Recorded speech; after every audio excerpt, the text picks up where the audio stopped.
upper echelon of the FBI is all talk while they focus on the sitting president's political opponents. That's what they're doing. They spend so much time. We won the case in Florida. It's all a big scam. It's all against a political opponent, me, who's doing better in the polls than anybody else and should be hopefully able to recapture the presidency in 41 days and make our country great again. But all they focus on is their political opponent. But they must get Apple to open these foreign apps, and they must get Apple to likewise open the 6 phones from the second lunatic, who's a lunatic, and open them immediately, because we have a lot at stake. Whether it's me or any other former president, they break into apps all the time. They had no problem breaking into the apps of the J6 hostages. They broke into those apps, and they could be Iran-based, they could also be something else, but we'll never know until they're opened, and they got to get them opened. And really, why is it that the father of the shooter in the Butler instance has one of the best and most expensive lawyers in the entire state of Pennsylvania? How did he get to this expensive lawyer, big law firm, the biggest in Pittsburgh? Where did he get this big law firm from? It's sort of strange. If I were president and a former president and a leading candidate, I'm the leading candidate by far to be the next president, and that leading candidate was under threat. If I was president and the candidate was under threat, any candidate, Republican or Democrat, and by the way, I want to thank the Democrats because they just increased funding for the Secret Service, who worked very hard. They increased funding for the Secret Service, and nobody will believe this. It was a unanimous vote. Republicans, every single Republican, every single Democrat present voted in favor. That was the first unanimous vote we've seen in a long time, and that's to increase the funding of the Secret Service. So I thank everybody in Congress. But if I were the president, I would inform the threatening country, in this case Iran, that if you do anything to harm this person, we are going to blow your largest cities and the country itself to smithereens. We're going to blow it to smithereens. You can't do that. And there would be no more threats. There would be no more threats. But right now, we don't have that leadership or the necessary people, the necessary leaders. We have 2 people, not one. We don't even know who our president is right now. Who is our president right now? We really don't know, but we have 2 people, not one, that only keep looking. And when you do that, when you just look, trouble always ensues. So it's big trouble for our country. Meanwhile, we have the president of Iran in our country this week. We have large security forces guarding him, and yet they're threatening our former president and the leading candidate to become the next president of the United States. Certainly a strange set of circumstances. Around the world, our enemies are desperate to prevent Donald Trump from returning to the White House because they know I will make America great again. They don't want that. 4 years ago, our country was feared and respected, and our country will soon be feared and respected again. We have to have that. And that's why we all need to pull together to thwart these attempts and to bring back American strength, power, and prestige. We will soon have it back. No threat will shake me. No enemy will intimidate me. And I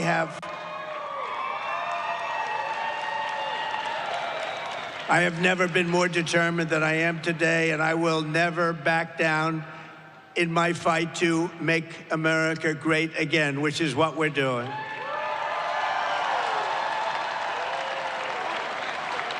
So I want to make that statement because we are under threat. I have been threatened very directly, and I appreciate the agencies that we've been meeting with, but we've been threatened very directly by Iran. And I think you have to let them know, because the best way to do it is through the office of the president, that you do any attacks on former presidents or candidates for president, your country gets blown to smithereens, as we say. 41 days from now, we are going to win the state of North Carolina. We are going to defeat Comrade Kamala Harris, and we are going to take back our country. We're going to take it back. Yesterday, I was in Georgia, a great place, to outline my plan for an American manufacturing renaissance. That's what we're doing. We got tremendous reviews on that speech. Now today, Kamala Harris is supposedly announcing her so-called plans to support manufacturing and wealth creation. Why didn't she do it 3.5 years ago? They've done nothing. Why didn't she do everything 3.5 years ago? She's been there for almost 4 years, and she didn't do it. She didn't create wealth. She destroyed 22% of the value of every dollar in your pocket and jeopardized us in front of the remaining portions of the marketplace. And the world's reserve currency is under siege right now. A lot of people think we won't have the reserve currency. If we lose that, that's like the equivalent of losing a war. We will have it. If I'm elected president, we will have the world's reserve currency in better shape and order, and every country will follow it. And if they don't, we will put tariffs on that country, and we won't trade with that country. And they will then call us and say, we would love to have you continue to be the world's reserve currency, sir.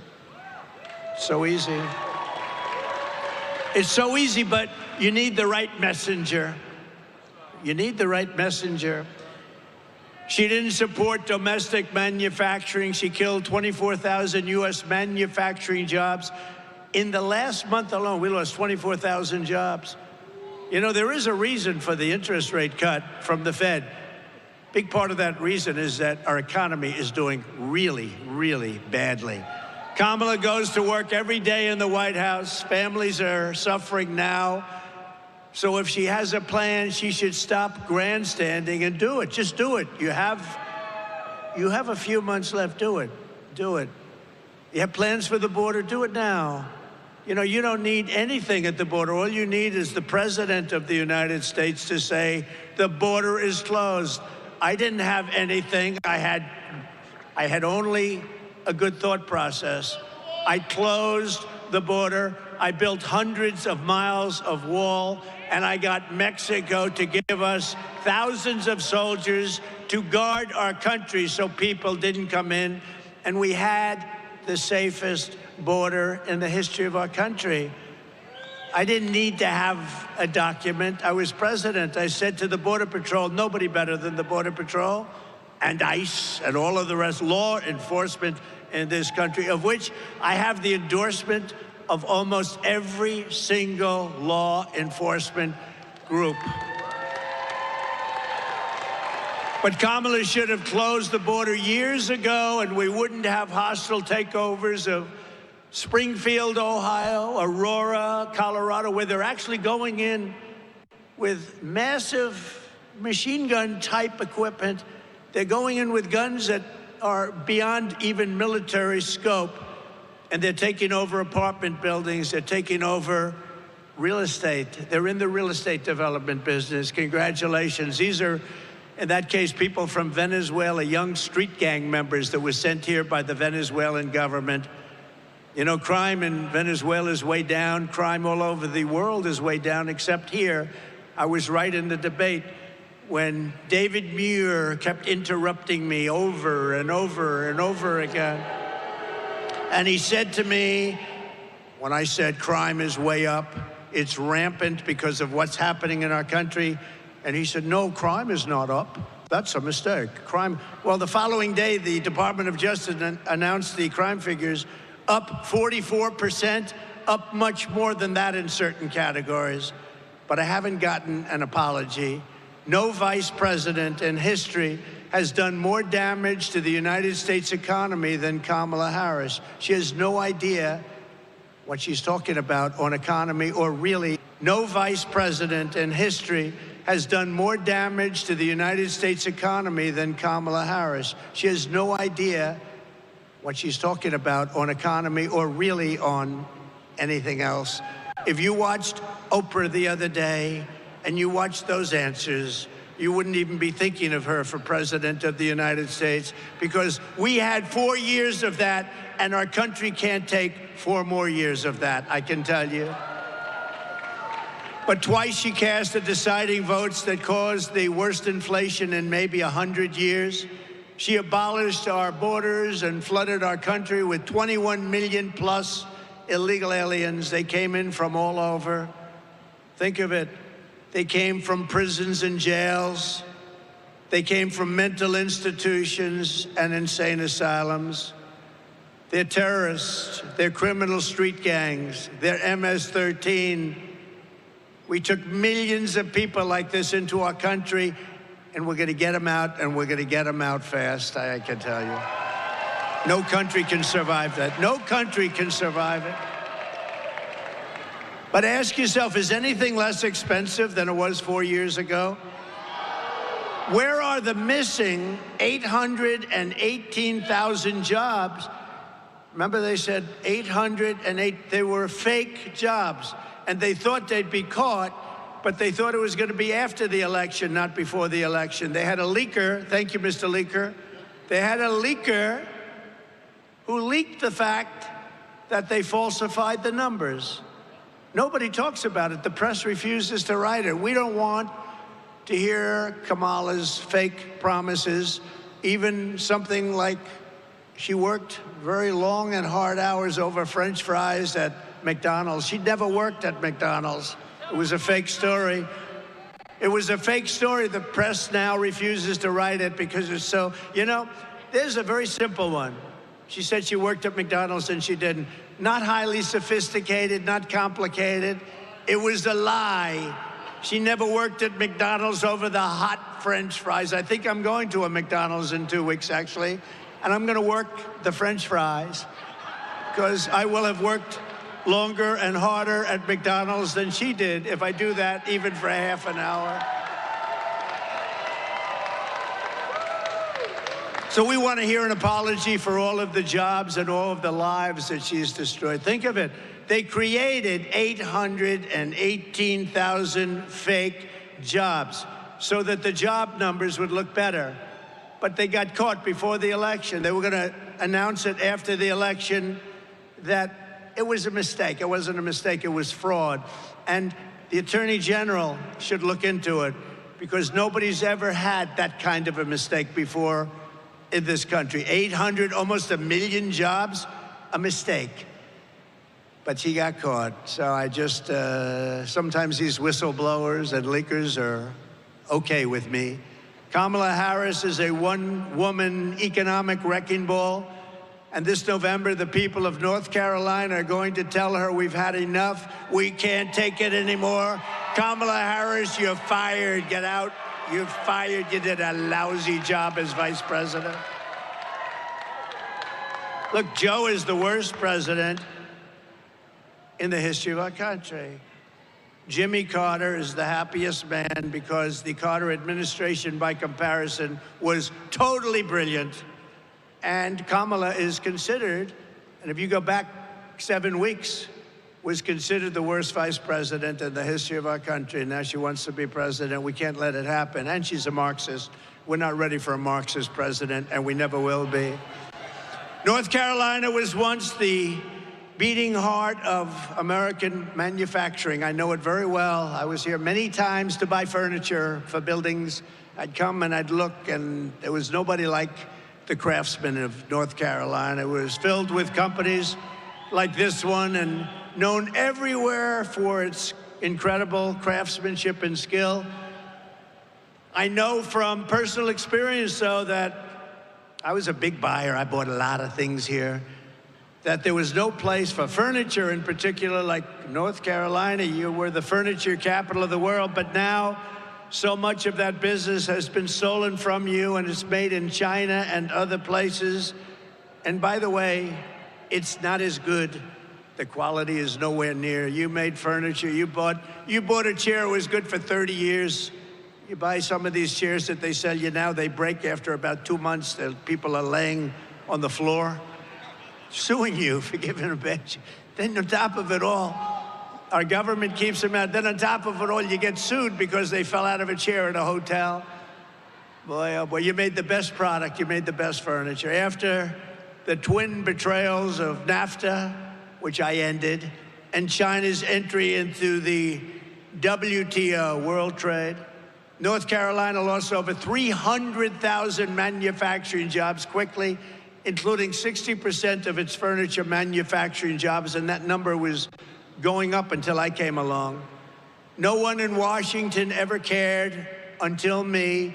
In 4 short years, I ended NAFTA, the worst trade deal ever made, and replaced it with the USMCA, considered the best trade deal ever made, kept you in business. And I stood up to China like never before, including by imposing a 22% tariff on all Chinese furniture imports, saving the North Carolina furniture industry, what was left of it, because when I got there, you were in bad shape.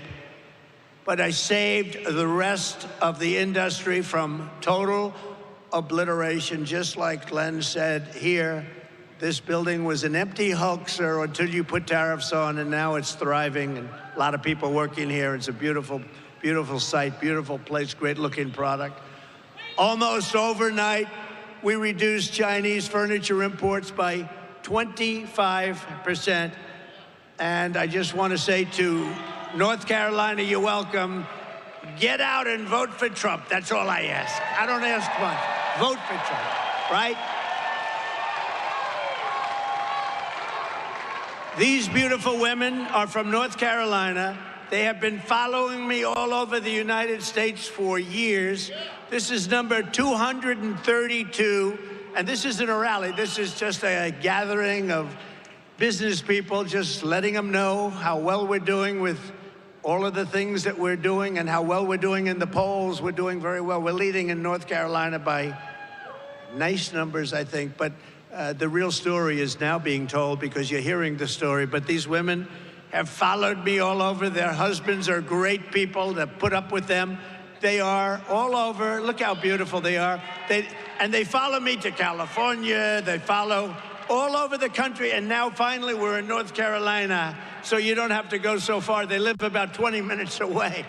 But they are unbelievable patriots, and we appreciate it. There's actually about 50 of them. And I often wonder, you know, they're happily married. They're great, great people.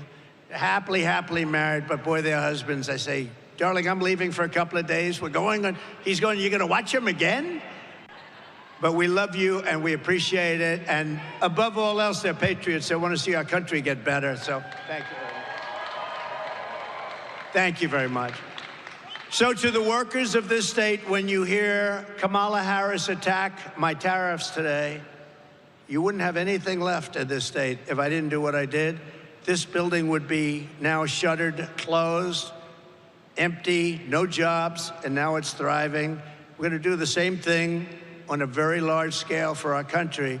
We're going to make our country something that nobody thought it was even possible. Just remember, Kamala's not attacking me. She's attacking your furniture jobs. She's attacking your communities. She's attacking your factories.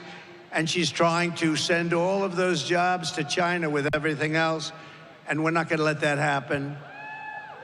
Joe got all that money for China. You know, China paid him a lot of money. So did Ukraine.